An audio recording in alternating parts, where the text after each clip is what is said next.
In early 1990, I heard that Paul McCartney was touring the U.S. with a stop at Berkeley at Memorial Stadium. I had been a fan of the Beatles since the 1970s and thought that this is my chance to see the next Beatle. I decided to buy Paul McCartney tickets on my own. Usually my friends buy tickets for me. I figured that with a newly acquired Visa card and a telephone that I wouldn't have any problems.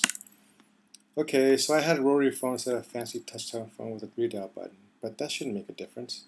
Boy, I was wrong. I dialed the 10 numbers over and over, trying to connect with someone so that I can get my tickets. 2 hours later, I gave up, disappointed. My mother and sister attempted for me the next day, but failed as well.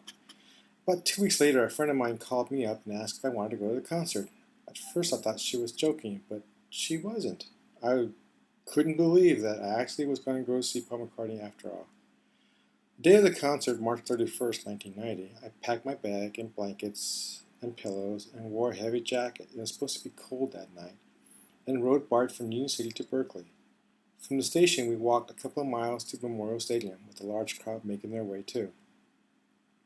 Once we found our seats after buying a program, we settled in for a venture. After waiting for a few hours, Paul McCartney came on stage. Oh my God, it was really him. Paul was on stage and I could see him.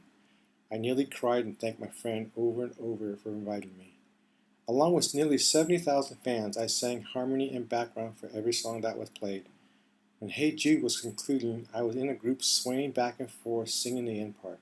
Man, we were in the zone.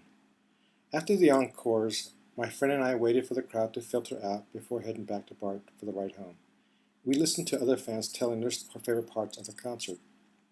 I probably got home after 2 o'clock in the morning, and as I lay down my head on the pillow, I heard a strange ringing in my ears, but it was worth it to see the next Beatle live.